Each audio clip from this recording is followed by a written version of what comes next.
इतिहासाकडे किंवा शिवचरित्राकडे वेगळ्या दृष्टीनं पाहण्याचा दृष्टिकोन महाराष्ट्रातल्या तरुणांना आणि एकूणच जनतेला देण्याचं काम डॉक्टर अशोक राणा यांनी केलेलं आहे. तर मी तुम्हाला असं विचारू इच्छितो की छत्रपती शिवाजी महाराजांनी राज्याभिषेक करून घेण्याचं कारण काय होतं आणि त्यापूर्वी कुणाचे राज्याभिषेक झाले होते का की झाले असतील तर त्याची एवढी चर्चा होताना आपल्याला दिसत नाहीये फार काही. तर सम्राट अशोकाचे किंवा त्या अगोदरच्या असणाऱ्या काही लोकांच्या राज्याभिषेकाच्या चर्चा आपल्याला पुसटच्या, पण त्या असं ज्याचा ऐतिहासिक सोहळा साजरा करावा अशा प्रकारची चर्चा आपल्याला फार कमी दिसते. छत्रपती शिवाजी महाराजांच्या राज्याभिषेकाचं नेमकं महत्व काय सर? फार महत्वाचा हा प्रश्न आहे, कारण तुम्ही तौलनिक दृष्ट्या या प्रश्नाचा विचार केलाय. सम्राट अशोक हे भारताचे पहिले सम्राट होते की ज्यांचं राज्य भारतभर, भारताबाहेर आज अनेक देश आहेत ज्याला भारतीय उपखंडातील देश आपण म्हणतो, त्यांच्यापर्यंत त्यांचं साम्राज्य विस्तार होता आणि एक आदर्श राजा सम्राट अशोकाकडे पाहिलं जातं. पण त्यांच्या राज्याभिषेकाबद्दल फारशी माहिती आपल्याला मिळत नाही किंवा त्यांच्या राज्याभिषेकाचा सोहळा सुद्धा साजरा होत नाही. त्याला कारण एक आहे की एकतर जी काही माहिती उपलब्ध आहे ती सुद्धा सामान्य माणसापर्यंत पोहोचली नाही. विद्वानांनी आपल्यापुरतं संशोधन किंवा चिंतन लेखन त्यावर केलेलं आहे, पण तो चळवळीचा भाग झाला नाही. पण शिवाजी महाराजांचा राज्याभिषेक हा चळवळीचा भाग झाला. सर्वांना त्याच्याबद्दल कुतूहल आहे आणि विशेषतः त्या राज्याभिषेकाने एक आपली मराठी अस्मिता जागी झाली आहे. आता तुमच्या प्रश्नामध्ये एक महत्वाचं आहे की शिवरायांच्या राज्याभिषेकाचा सोहळा का होतो, इतरांचा का होत नाही. तर मराठी साम्राज्य, मराठ्यांचं साम्राज्य, महाराष्ट्राचं साम्राज्य आणि विशेषतः त्याला हिंदवी स्वराज्य हा एक शब्द वापरण्यात येतो.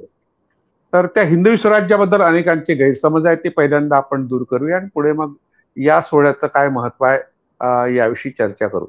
तर हिंदवी हा शब्द जो वापरण्यात येतो तो हिंदुस्थानच्या माणसांनी स्थापन केलेलं स्वराज्य या अर्थाचा आहे. हिंदूंचं स्वराज्य असा त्याचा अर्थ होत नाही.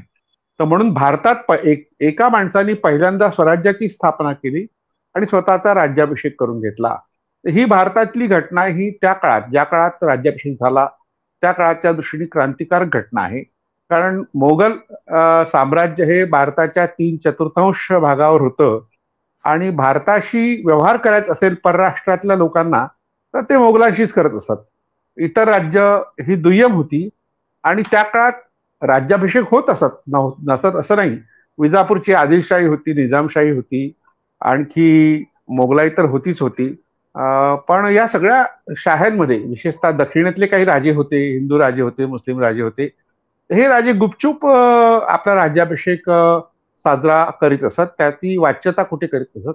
त्याला खुतबा पडणे म्हणतात. मुस्लिम लोक जेव्हा राज्याभिषेक करतात तेव्हा खुतबा पडणे म्हणतात. ते लपून छपून करत असत, कारण औरंगजेबाची भीती होती. मोगलाई ही इतकी प्रभावी होती की ती केव्हाही अशा प्रकारच्या राज्याभिषेकाच्या निमित्ताने त्या संस्थानिकांना आपल्या ताब्यात घेऊन त्यांना बंदिस्त करत असत, नेस्तनाबूत करीत असत. अशा काळामध्ये शिवाजी महाराजांनी सुद्धा राज्याभिषेक करण्याची गुप्तता पाळली होती. पण ही गुप्तता जरी पाळली होती, कोणत्या प्रकारचा राज्याभिषेक आहे त्या प्रकारची वाच्यता त्यांनी जाहीरपणे केली नव्हती, तरी आसपासचे जे आपले व्यापारी वर्ग होता, विशेषतः ईस्ट इंडिया कंपनी च्या आधी जे काही फ्रेंच, पोर्तुगीज, इंग्रज या लोकांच्या वखारी होत्या, त्या वखारींना त्यांनी या प्रकारची निमंत्रणं दिली होती आणि त्यात ऑक्झेडेन हा इंग्रजांचा वकील राज्याभिषेकाच्या वेळी हजर होता आणि त्यांनी राज्याभिषेकाच्या 3 दिवस आधी रायगडावर मुक्काम केला होता आणि त्यामुळे आपल्याला जी तंबूत माहिती मिळते राज्याभिषेकाची ती ऑक्झेडेनच्या डायरीवरून मिळते. आणि त्यामुळे आता आपण ही चर्चा करतो, पण जेव्हा हा राज्याभिषेक झाला तेव्हा मात्र औरंगजेबाला मोठा धक्का बसला.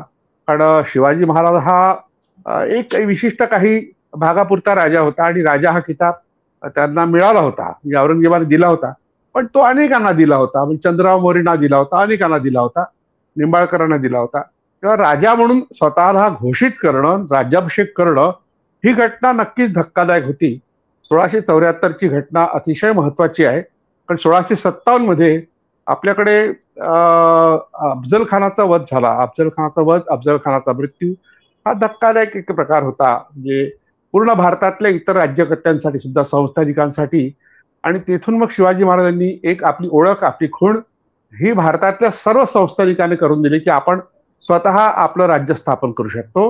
म्हणून शिवाजी महाराजांच्या राज्याकडे पाहताना लोक हिंदवी स्वराज्य शब्द वापरतात, तो या अर्थाने की भारताच्या माणसांनी पहिल्यांदा स्थापन केलेलं राज्य, म्हणून या राज्याला हिंदवी म्हणतात. हिंदू या एका विशिष्ट धर्माचं ते राज्य नव्हतं. तसं म्हणायचं असेल तर हिंदुवाई हा शब्द प्रचारात आला असता. जसं पेशव्यांचं पेशवाई आपण म्हणतो, तसं हिंदूंचं हिंदुवाई म्हटलं गेलं असतं, पण तसं म्हटलं जात नाही. जसं लखनौचा लखनवी तसा हा शब्द आहे. म्हणून हे सगळ्या धर्माच्या लोकांचं राज्य होतं. खऱ्या अर्थाने धर्मनिरपेक्ष असं हे राज्य होतं. म्हणून या राज्याचं राज्याभिषेक साजरा करणं ही महत्वाची घटना आपल्यासाठी आहे.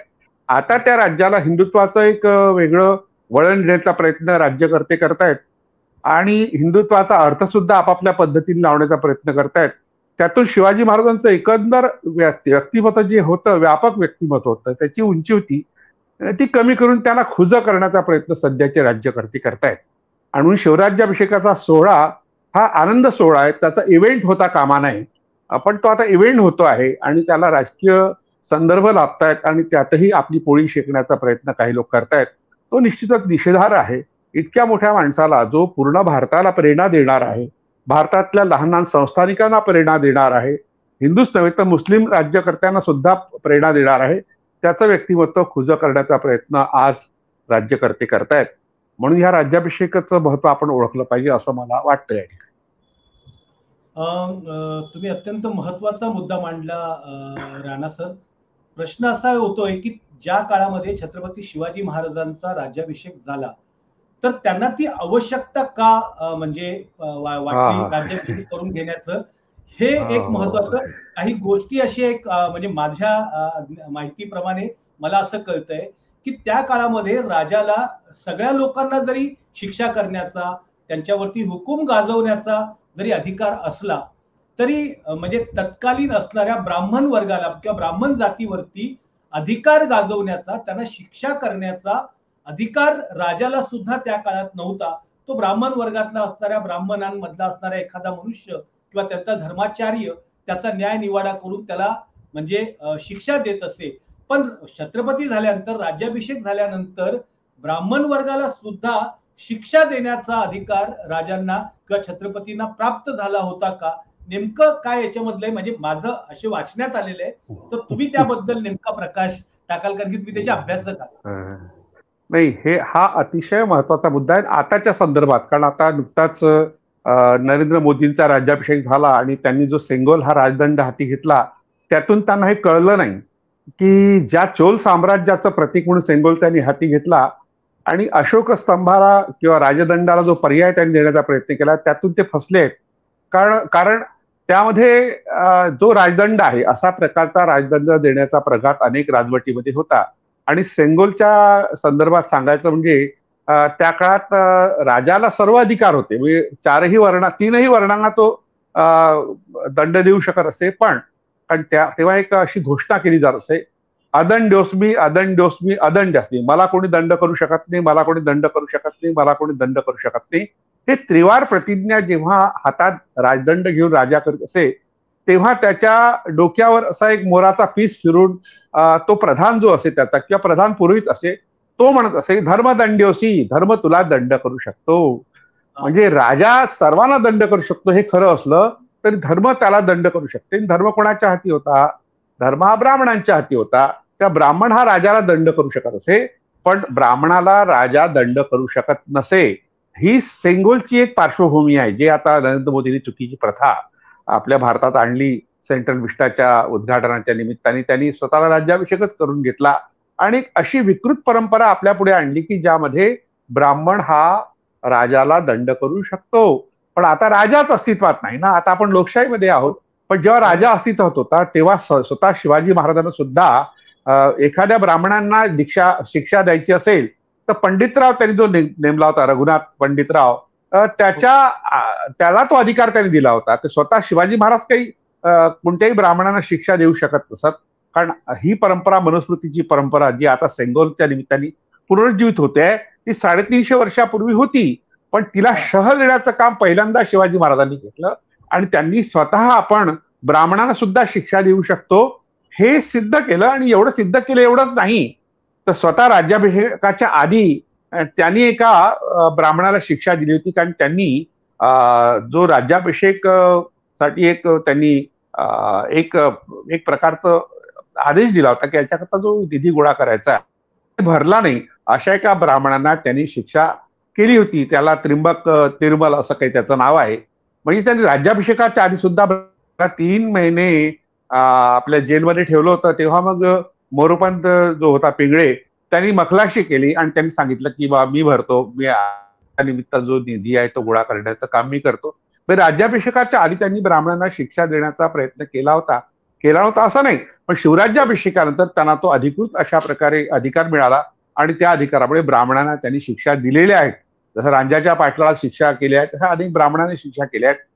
त्यांची सुद्धा हातपाय तोडल्याचे पुरावे आहेत किंवा त्यांची वतनं खारिज करण्याचा प्रयत्न म्हणजे खारिजच केली होती, वतनं खारिजच केली होती.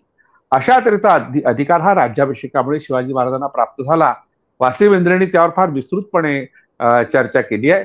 आणि दुसरा राज्याभिषेक त्यांनी जेव्हा केला तेव्हा आपल्या प्रजेमध्ये जे दलित शोषित आहेत, अनुसूचित जाती जमाती म्हणून आपण ज्यांना ओळखतो, अशा लोकांच्या त्या मुद्द्याकडे येऊया आपण. त्याच्या पूर्वी एक प्रश्न माझ्या डोक्यात आहे, दुसऱ्या राज्याभिषेकाकडे जाण्यापूर्वी याच्यात एक प्रश्न आहे की ज्यावेळी हा राज्याभिषेक झाला त्याची वैशिष्ट्य काय काय होती, म्हणजे कशा पद्धतीनं हा राज्याभिषेक करण्यात आला होता. त्याला विरोध तर केला गेला, मोठ्या प्रमाणामध्ये विरोध केला गेला, आणि ज्या पद्धतीनं तो राज्याभिषेक झाला की तिथे हत्ती नेले गेले होते, घोडे नेले गेले होते रायगडावरती. तर एवढ्या मोठ्या, आता सध्या माणसाला चालणं सुद्धा म्हणजे आता ती खूप वाट म्हणजे ती खूप खराब झालेली आहे, पण या अगदी 15-20 वर्षापूर्वी जरी आपण गेलो तरी ती खूप अवजडच वाट होती, म्हणजे जाण्याचा जो मार्ग होता तो. तर एवढे हत्ती घोडे वगैरे कसे काय नेण्यात आले, आणि त्या संदर्भात म्हणजे इतिहासकारांनी सुद्धा, म्हणजे तुम्ही त्यांचं नाव घेतलं, त्यांनी अनेकांनी त्या संदर्भात आश्चर्य व्यक्त केलंय की एवढं सगळं काय तिथे देण्यात आलं. ते ऑक्झिडननी आश्चर्य व्यक्त केलंय की बा इतके मोठे हत्ती आणले कसे.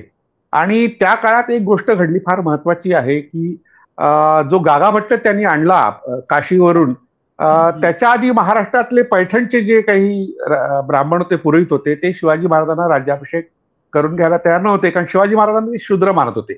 आणि त्यांचं असं म्हणणं होतं की नंद राजाचा अंत झाला, नंदांतम क्षत्रिय कुलम, म्हणजे क्षत्रिय कुल हे नंदाच्या अंतानंतर संपलं. म्हणजे गेल्या 2000 वर्षात एकही क्षत्रिय भारतात शिल्लक नाही, किंवा शिवाजी महाराज सुद्धा क्षत्रिय नाही.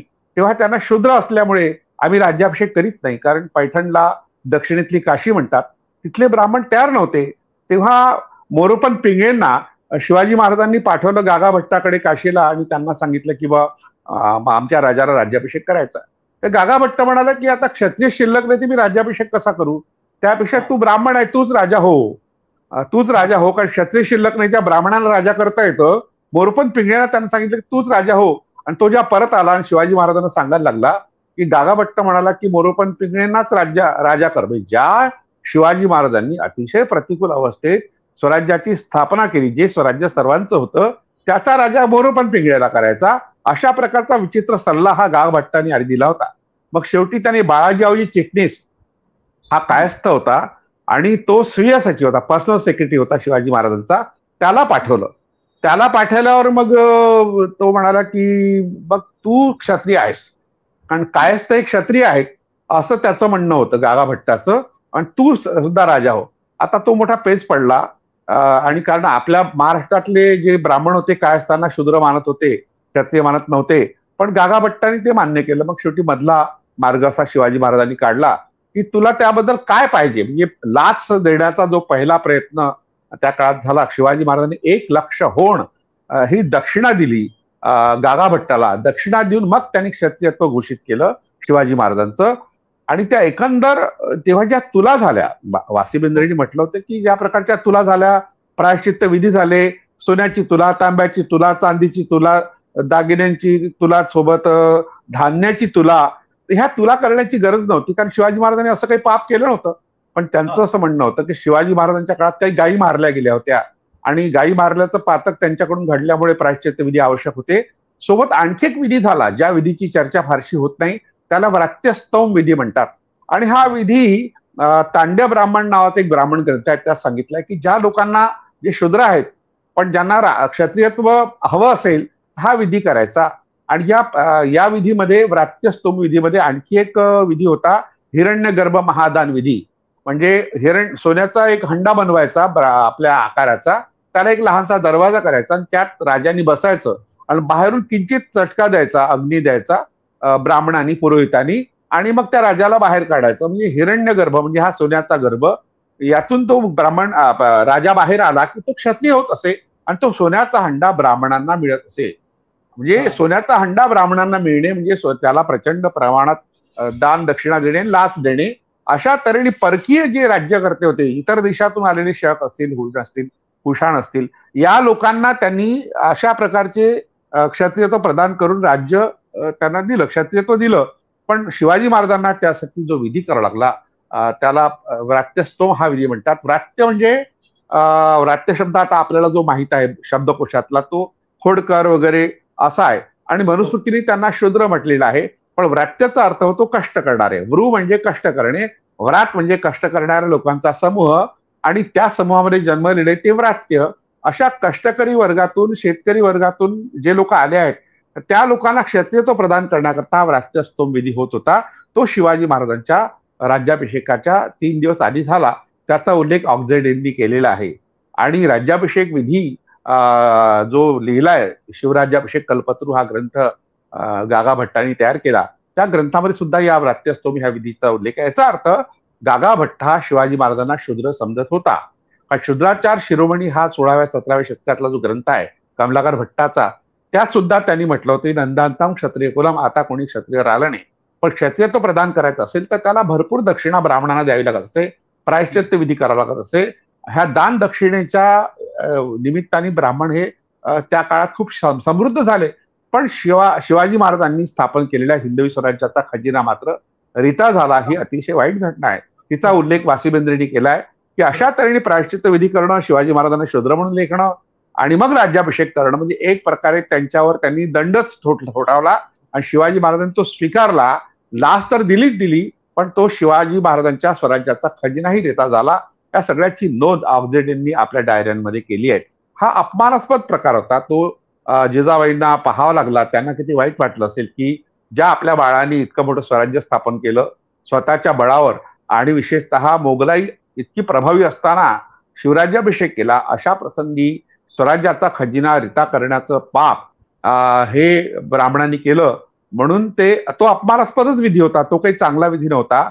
मग त्यावर उतारा म्हणून नंतर निश्चळपुरी गोसावींनी जो राज्याभिषेक 24 अजून एक प्रश्न, उपप्रश्न एक येतोय की तुम्ही खजिना रिता केल्याचं म्हणजे उल्लेख केलाय, तर माझ्या वाचनामध्ये असं आलं की जे ब्राह्मण म्हणजे पैठणचे आणि इतर सर्व बाजूचे ब्राह्मण, की ज्यावेळेस समजा त्यांनी सुरुवातीला शिवाजी महाराजांच्या राज्याभिषेकाला विरोध केला होता, पण जेव्हा राज्याभिषेक होत होता तेव्हा दक्षिणा घेण्यासाठी हे सगळेच्या सगळे झाडून रायगडावर पोहोचले होते. हे खरं आहे का? हो हो हो, रायगडाच्या पायथ्याशी ते जमले होते, कारण त्यांना काही एंट्री नव्हती. गागा भट्टांनी राज्याभिषेक करण्याआधी एक अट टाकली होती की महाराष्ट्रातल्या ब्राह्मणांना तिथे प्रवेश नको. त्यांनी आपल्या सोबत काही ब्राह्मण काशीहून आणले होते, स्वतः तो पौरोहित्य करीत होता. हे खाली जे ब्राह्मण थांबले होते पाचाडला, तर त्या लोकांनी म्हटलं की या गागा भट्टाच्या राज्याभिषेकाच्या विधीमध्ये काही त्रुटी राहिलेल्या आहेत आणि त्यामुळे मग प्रायश्चित्त विधी करावा लागेल. मग नंतर प्रायश्चित्त विधी सुद्धा झाला आणि त्या उरलेल्या ब्राह्मणांना सुद्धा त्यांना दक्षिणा द्यावी लागली. हे 16 लक्ष होण अशा प्रकारचा खर्च निवड ह्या दक्षिणेवर झाला. 1 लक्ष होण हा खर्च निवड गागा भट्टाला दक्षिणा दिली गेली. इतकं सगळं झाल्यानंतर निश्चळपुरी गोसावी हा आला आणि तो म्हणाला की हा राज्याभिषेकच चुकीचा आहे, तेव्हा काही अपशकुन झाले.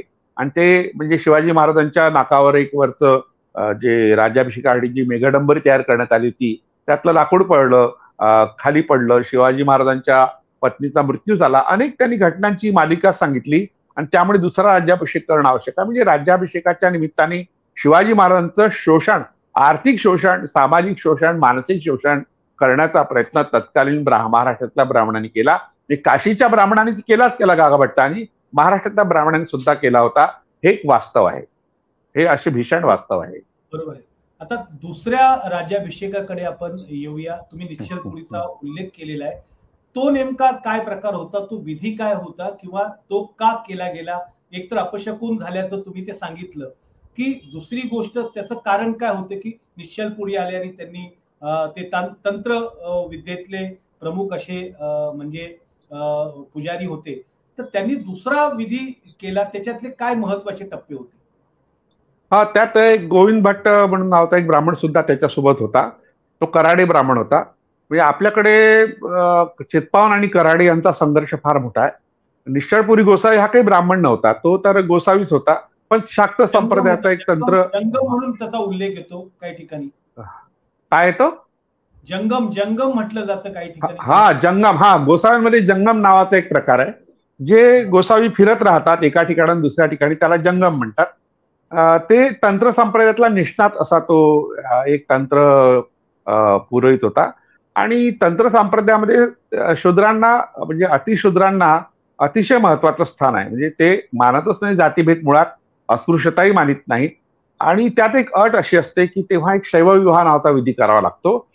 तो विधी त्या काळात त्यांनी करून घेतला आणि एका अतिशूद्र स्त्रीशी तो केला होता, असं एक सूचित केलेलं एक वाक्य आहे एका फ्रेंच पत्रामध्ये. आणि त्याच्या आधारे आपल्या कॉम्रेड शरद पाटलांनी शिवराज्याभिषेकावर एक स्वतंत्र पुस्तक लिहिलं, शिवरायांचे शत्रू महमदी की ब्राह्मणी. त्याच्यामध्ये शिवराज्याभिषेकावर त्यांनी विस्तृत असं विवेचन केलं की तंत्र संप्रदायामध्ये जे काही ग्रंथ आहेत त्या ग्रंथामध्ये ज्या माणसाला हा शाक्त विधीनी राज्याभिषेक करायचा असेल त्याला अतिशूद्र मानल्या गेलेल्या म्हणजे चांडाळ अशा चांडाळ स्त्रीला अतिशय महत्वाचं स्थान त्या तंत्रविधीत आहे. तो शैवविवाह करावा लागतो. तो विधी झाला होता असा उल्लेख हा केळुसकर गुरुजींचं जे पुस्तक आहे, शिवचरित्र, अतिशय महत्वाचं मानलं जातं. क्षत्रिय वंश शिवाजी महाराज शिवाजी चरित्र. तर त्या चरित्रामध्ये त्यांनी एक टीप दिली की बा फ्रेंच कागदपत्रामध्ये असा उल्लेख आहे की तेव्हा एका अतिशूद्र स्त्रीशी त्यांनी विवाह केला होता. तर त्याबद्दल पुरावे फारसे नाही आहेत. म्हणजे तो विधीच गुप्त पद्धतीने झाल्यामुळे त्याचे पुरावे आढळत नाही. आणि विशेषतः रायगडावर 3दा म्हणजे इंग्रजांनी हल्ले केले, तोफाचा मारा केला, त्यावेळी बरीच कागदपत्र गहाळ झाली, नष्ट झाली, जाळली गेली. त्यामुळे पुरावेच नष्ट झाले. हा एक भाग. दुसरा, शिवचरित्र लिहिणारे जे काही अभ्यासक होते, दत्तवामन पोद्दार यांनी तो लिहिण्याचा प्रयत्न केला होता. तर त्यांनी त्यातला एक पुरावा हा नष्टच करून टाकला, असा आरोप आचार्य अत्रेंनी त्यांच्या एक आत्मचरित्रात केलेला आहे. आणि राजवाड्यांनी सुद्धा अनेक पुरावे नष्ट केले असावेत असं काही लोकांचं मत आहे. ज्या ग्रँड डफनी शिवचरित्र लिहिलं की मराठ्यांचा इतिहास लिहिला, त्यांनी सुद्धा काही पुरावे नष्ट केले असाही आरोप काही अभ्यासकांनी केलाय. कारण शिवाजी महाराजांचा नव्हे तर मराठ्यांचा पहिला इतिहास हा हिस्ट्री ऑफ मराठाज या नावाने 1826 मध्ये ग्रँड डफने लिहिला. आणि त्याच्यामध्ये सुद्धा बरेच पुरावे गहाळ झाले असण्याची शक्यता आहे. पण जर पुरावे सापडले पुढे मागे, तर ती शूद्र स्त्री कोण होती, कुठल्या जातीतली होती आणि कुठल्या गावाची होती, ही माहिती जर मिळाली तर आपल्याला त्या 24 सप्टेंबर 1674 ला झालेल्या राज्याभिषेकाबद्दल नेमकी माहिती आपल्याला मिळू शकते. तर अजून ती माहिती नसल्यामुळे आपण ठामपणे म्हणू शकत नाही की तो विधी कसा झाला किंवा तेव्हा शूद्र स्त्रीशी त्यांनी अतिशूद्र स्त्रीशी विवाह केला होता किंवा नाही. पण एक नाव त्यांनी आपल्या कॉम्रेड शरद पाटलांनी त्यांच्या एका नाटकात स्त्रीशूद्रांचा राजा या त्यांच्या नाटकामध्ये एक नाव दिलेलं आहे. मी त्यांना प्रश्न विचारला होता, हे नाव कुठून आणलं? तर ते म्हणाले की नाटकात नाव द्यावं लागतं म्हणून ते नाव दिलेलं आहे, पण तिचा काही उल्लेख कुठे आढळत नाही, म्हणून ऐतिहासिक दृष्ट्या आपण त्याबद्दल काही नेमकं भाष्य करू शकत. तुम्ही दुसऱ्या म्हणजे राज्याभिषेकाबद्दल सांगितलं, पहिल्या राज्याभिषेकाबद्दल सांगितलं. आता तुम्ही त्याच्या अगोदर प्रस्तावना करताना म्हणजे मांडताना तुम्ही असं म्हणालात की छत्रपती शिवाजी महाराजांची जी आभाळा एवढी उंची आहे, तर त्यांना संकुचित केलं जात आहे. तर हा नेमका प्रकार काय आहे? आता 11 कोटी पेक्षाही जास्त पैसे या सोहळ्याला महाराष्ट्र सरकार आता खर्च करत आहे आणि या संपूर्ण महाराष्ट्रामध्ये त्या संदर्भातली चर्चा आहे. तर संकुचित केलं जाते म्हणजे नेमकं काय केलं जाते? नाही, आता सध्या आपण ज्या काळात जगतो तो काळ अतिशय भीषण काळ आहे. आपण मध्ययुगीन कालखंडाकडे आपण देशाला नेताना पाहतो आहोत आणि आपण काही करू शकत नाही. ही हतबलता विद्वान, चर्चा करणारे लोक किंवा लेखक सगळ्यांच्या पुढे आहे, चिंतकांपुढे आहे. आणि 11 कोटी हा खर्च काही लहान सहान नाहीये. एका सोहळ्यासाठी एवढा खर्च करायची गरज नाहीये. शासकीय पातळीवर हा खर्च होत आहे, लोकांच्या पैशातून होत आहे. लोक जे टॅक्स भरतात, प्रत्यक्ष किंवा अप्रत्यक्ष दोन्ही प्रकारचे कर भरतात. नोकरी करणारा वर्ग असो, शेतसारा भरणारा शेतकरी असो, किंवा व्यापारी सुद्धा टॅक्स प्रत्यक्ष भरतात जीएसटीच्या निमित्ताने किंवा वॅटच्या निमित्ताने. आपण पेट्रोल डिझेलवरचा टॅक्स भरत राहतो आणि आपण ज्या ज्या वस्तू सकाळपासून संध्याकाळपर्यंत वापरतो त्यातून सुद्धा टॅक्स भरला दिला जातो, अप्रत्यक्ष कर ज्याला आपण म्हणतो. अशा तऱ्हेचा लोकांच्या पैशातून जो कर गोळा होतो त्या करातून 11 कोटी खर्च करणे ही एक निवड चैन आहे. आणि 6 जूनला राज्याभिषेक सोहळा असताना 1 जूनला तो करायचं कारण काय? तर यामागे आपली एक ब्राह्मणी मानसिकता आहे की आपल्याला पंचांगाशी सगळ्या महापुरुषांना जोडायचं आहे आणि विशेषतः ब्राह्मणी व्यवस्थेशी जोडायचं आहे, ब्राह्मण धर्माशी जोडायचं आहे. अलीकडे ही मंडळी हिंदू शब्द वापरत नाही, कारण हिंदुत्व किंवा हिंदू शब्द हा धर्माशी निगडीत नसून संस्कृतीशी निगडीत आहे असं सर्वोच्च न्यायालयाच्या एका निर्णयामध्ये सांगितलं गेल्यामुळे आता नरेंद्र मोदी सुद्धा एका भाषणात म्हणतात की मी हिंदू नाही किंवा मी हिंदुत्व शब्द वापरत नाही, कारण सर्वोच्च न्यायालयाने तो वापरला गेला नाही. मग कोणता शब्द वापरायचा? त्यांनी सनातन हा शब्द नवीन हा प्रचलित आणला. हा कुठेही नाही. खरं म्हटलं म्हणजे ब्राह्मण धर्म हा शब्द आहे, सनातन धर्म हा शब्द कुठे प्रचलित नाही. तरी अशा तऱ्हेने एक विशिष्ट प्रकारचं प्रक्षेपण करायचं आणि मनुस्मृतीच्या नियमाशी किंवा जे काही ब्राह्मण ग्रंथ आहे त्याच्याशी आपल्या भारताला जोडायचं, असं एक विचित्र कारस्थान सध्या जे लोक करतायत त्या कारस्थानाचे बळी सध्याचे जे मुख्यमंत्री एकनाथ शिंदे हे ठरले आहेत. त्यांचं ज्ञान फारच अपुरं आहे धर्माबद्दल फारशी माहिती कोणाला नसते. पण त्यांचे जे मार्गदर्शक आहेत देवेंद्र फडणवीस, त्यांचे ज्ञान कितपत आहे हाही एक प्रश्नच आहे. कारण त्यांना जर प्रश्न विचारला तुम्ही हा सनातन शब्द का वापरता, हिंदू शब्द का वापरत नाही, ते उत्तर देऊ शकत नाही. एक दो महाराज आहे सध्या आता बागेश्वर महाराज गाजतोय, तो म्हणतो की सनातन शब्द वापरा. त्याला जेव्हा पत्रकारांनी प्रश्न केला मग हिंदूचं काय करायचं, तो म्हणजे सनातन म्हणजे हिंदू. सनातन म्हणजे हिंदू असेल तर हिंदू शब्द का वापरत नाही, तुम्हाला अडचण काय? हिंदू म्हणजे सर्वसामान्य प्रजा, ज्यात सगळ्या 18 पगड जातीची लोक येतात, त्यांना बाजूला ठेवून तुम्ही हे सगळं करतायत. म्हणजे तुम्हाला ब्राह्मणांचं वर्चस्व वाढवायचं आहे. सेंगोलच्या निमित्ताने जे भटजी गोळा केले, ज्यांना आणण्याकरता चॅप्टर विमान पाठवलं भारत सरकारने, करोडो रुपये खर्च केले. आपल्या पुलवामाच्या हल्ल्यामध्ये 40 जवान शहीद झाले, तेव्हा त्यांना नेण्याकरता तुमच्याकडे चॅप्टर विमान नव्हतं. एका भटजीसाठी चॅप्टर विमान वापरतात. तुम्ही किती चॅप्टर लोक आहात? म्हणजे फारच बेशरमपणा हा आपल्या राज्यकर्त्यांचा आहे. तर केंद्रातले राज्यकर्ते असो की राज्यातले असो, हे अशा तऱ्हेने जी काही दडपशाही करतायत, त्या बेधुंदशाही करतायत, त्याचं फळ त्यांना केव्हा तरी भोगायला मिळेल. पण आता आपण भोगतो आहोत ना, आपल्या टॅक्स मधून हा 11 कोटी रुपये खर्च तुम्ही केला, काही कारण नसताना. 1 जूनला करायचं काय कारण आहे? 6 जूनला जर राज्याभिषेक सोहळा होणारच आहे, 1 जूनला करायचं काय कारण? ही उधळपट्टी आहे आपल्या पैशातली, ती नक्कीच निषेधार्ह आहे आणि त्याचं फळ या राज्यकर्त्यांना भोगावंच लागेल. हा तळतळाट आहे सर्वसामान्य जनतेचा, तो त्यांना भोगावा लागेल. पण हे सर्वसामान्य जनतेला कळलं तर, त्यांच्यापर्यंत माहिती गेली तर, सर्वसामान्य जनतेला हे माहितच नाही काय चालू आहे, काय करतायत राज्यकर्ते, ही उधळपट्टी का करतायत, आपला पैसा का वापरतायत, त्याकरता सल्ला का घेत नाही, सर्वसामान्य जनतेचं मत का घेत नाही? कारण हे जनतेचं मत एकदाच घेतलं जातं, ते निवडणुकीच्या वेळेस. आणि ती निवडणूक फक्त ज्या मताच्या आधारे होतो तो पैसा देऊन मतं मागितली जातात, विकत घेतली जातात. राधाकृष्ण विखे पाटलांनी स्पष्टपणे मागच्या महिन्यात एका मुलाखतीत म्हटलं की पैसा दिल्याशिवाय मतं मिळत नाही.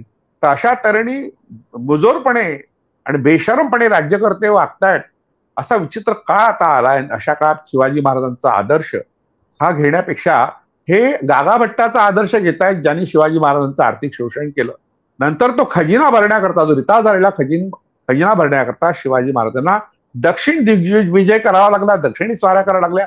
तिथून त्यांना अनेक स्थानिक संस्थानिकांकडून पैसा आणावा लागला. हा विचित्र जो अनुभव आहे इतिहासातला. नंतर 1680 मध्ये ते वारले आणि त्यांच्या जाण्यात सुद्धा एक कट आहे, त्यांच्या खुनाचा कट आहे, असं आपल्या कॉम्रेड शरद पाटलांनी सांगितलं की सोयराबाईंना सहभाग करून घेतलं. मोरोपंत पिंगळे त्यात सहभागी होता, अण्णाजी दत्तो सुर्नीच होता, प्रल्हाद निराजी सुद्धा होता, मोठी आली हिरोजी पर्यंत आहे, राहोजी सोमनाथ आहे. त्या सगळ्यांनी शिवाजी महाराजांना मारण्याकरता सोयराबाईचा आश्रय घेतला आणि त्यांना विषप्रयोग देऊन मारण्यात आलं. तर हा अतिशय आपल्या महाराष्ट्रासाठी, महाराष्ट्रातल्या इतिहासासाठी लाजिरवाणा असा क्षण आहे. म्हणून आताची राज्यकर्ते इतके बेशरम झाले आहेत की त्या क्षणाची आठवण त्यांना नाही, आणि कोण त्यांचे सल्लागार आहेत त्याचं ते ऐकतात. 11 कोटी रुपये खर्च करणं, लोकांचा पैसा खर्च, काय गरज आहे अशा मोठ्या सोहळ्याची? जो सोहळा दरवर्षी होतो त्याचा हिशेब कोण करतं, त्याचा खर्च कोण करतं आणि त्याचा हिशेब कोण कोणाला सांगतं ते कोणी माहित नाही. पण आता तुम्ही सांगतात की 11 कोटी रुपये खर्च आताच्या मुख्यमंत्र्यांनी केला असेल तर त्याचा निषेध नक्कीच केला पाहिजे आणि सर्व स्तरावरून त्याचा निषेध व्हायला पाहिजे असं मला वाटतं. शेवटच्या प्रश्नाकडे येतो मी राणा सर. शिवराज्याभिषेकातून सर्वसामान्य तरुणांनी किंवा भारतीयांनी नेमका काय बोध घेतला पाहिजे?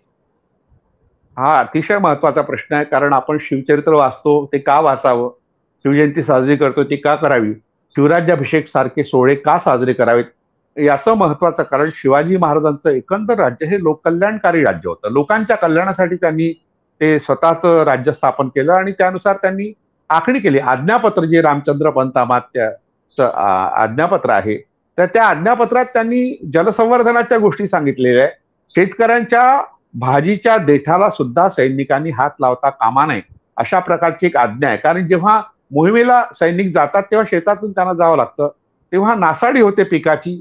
त्या पिकाची नासाडी झाल्यानंतर दुसऱ्या दिवशी लगेच जो तेव्हाचा तलाठी होता, तेव्हा कुलकर्णी होता, तर त्याला त्यांनी आदेश दिले होते की तुम्ही त्याचा मोबदला लगेच शेतकऱ्यांना दिला पाहिजे, कारण नुकसान झालेलं आहे. आणि समजा आरमारासाठी तुम्हाला आंबा, फळं, चिकू किंवा आणखी शेसम सारखी जी झाडं आहेत शेतकऱ्यांच्या शेतात ती कापावी लागतात, तीच शेतकऱ्याच्या परवानगीने कापावी, त्याला योग्य मोबदला द्यावा, परवानगी घ्यावी आणि मोबदला द्यावा, नंतर ती झाडं कापावी, अशा प्रकारचा आदेश त्यांनी दिला होता. म्हणजे त्यांचं सर्व एकंदर कार्य, जलसंवर्धनाचं कार्य घ्या किंवा वृक्ष संवर्धनाचं कार्य घ्या, विशेषतः शेतकऱ्यांच्या मोबदल्याचा भाग जो पाहिला, किंवा व्यापाऱ्यांना ज्या सवलती त्यांनी दिल्या होत्या व्यापाऱ्यांवर सुद्धा अंकुश असावा, त्यांच्यासाठी कडक नियम त्यांनी केले होते. हे सगळं आपण पाहिलं तर त्यांचं कार्य हे राज्य हे लोककल्याणकारी राज्य होतं. हे त्यांच्या एकंदर कार्यातून, त्यांच्या इतिहासातून, त्यांच्या आज्ञापत्रातून आणि जी चरित्र समकालीन लोकांनी लिहिलंय, सभासदाच्या बखर असो की आता बाळाजीरावजी चिटणीसाचा जो नंतरचा जो त्यांचा खापर पंतू होता मल्हार रामराव चिटणीस, हे विकृत बखर आहे. पण तरी त्यात काही शिवाजी महाराजांचं लोककल्याणी कार्यकारी जे राज्य होतं त्याचे प्रतिबिंब आपल्या दिसतात. 91 कलमी बखरीच आढळतात. खूप प्रकारच्या बखरी लिहिल्या गेल्या आहे. बखरी विश्वासार्ह नसल्या तरी शिवाजी महाराजांचा एक दृष्टिकोन त्यातून आपल्याला दिसून येतो. अशा लोक कल्याणकारी राजाच्या चरित्रातून आपण लोकांचं कल्याण हाच एक संदेश, हाच एक विचार आपण घेतला पाहिजे. आताचे राज्यकर्ते समजा लोक कल्याणकारी राज्य न करता स्वतःची तुबडी भरण्याकरता निर्णय घेत असतील आणि लोकांच्या पैशाची उधळपट्टी करतील तर ते निषेधार्ह आहे. हा संदेश आपण यातून घेतला पाहिजे आजच्या तरुणांनी, असं मला वाटतं. धन्यवाद डॉक्टर अशोक राणा सर. तुम्ही शिवराज्याभिषेकाच्या निमित्तानं मॅक्स महाराष्ट्राशी अत्यंत महत्वाच्या विषयावरती संवाद साधला आणि अनेक गोष्टींचे खुलासे जे आहेत तुम्ही या निमित्तानं केलेले आहेत. तर हे होते डॉक्टर अशोक राणा, ज्यांनी शिवराज्याभिषेकाच्या संदर्भातल्या त्या काळात घडलेल्या अनेक गोष्टी किंवा छत्रपती शिवाजी महाराजांचा खजिना कसा लुटला गेला, किंबहुना त्यांना क्षत्रिय बनवण्यासाठी कुठल्या पद्धतीनं वेठीस धरण्यात आलं तत्कालीन धर्म व्यवस्थेनं, याचा अत्यंत सखोल असा खुलासा त्यांनी केलाय. इतकंच नाही तर तो खजिना रिता झाल्यानंतर छत्रपती शिवाजी महाराजांना दक्षिण दिग्विजय करावा लागला, दक्षिणेवरती अनेक ठिकाणी जाऊन स्वाऱ्या करावा लागला आणि पुन्हा खजिना हे करावा लागला. एकूणच हा शिवराज्याभिषेकाच्या संदर्भातला संपूर्ण एकंदरीत त्याचं चित्रण किंवा त्या संदर्भातली माहिती डॉक्टर अशोक राणा यांनी आपल्याला दिलेली आहे. तुम्हाला या संदर्भात काय वाटतं तुम्ही नक्की कमेंट बॉक्समध्ये लिहा आणि पाहत राहा मॅक्स महाराष्ट्र, आवाज महाराष्ट्राचा. धन्यवाद.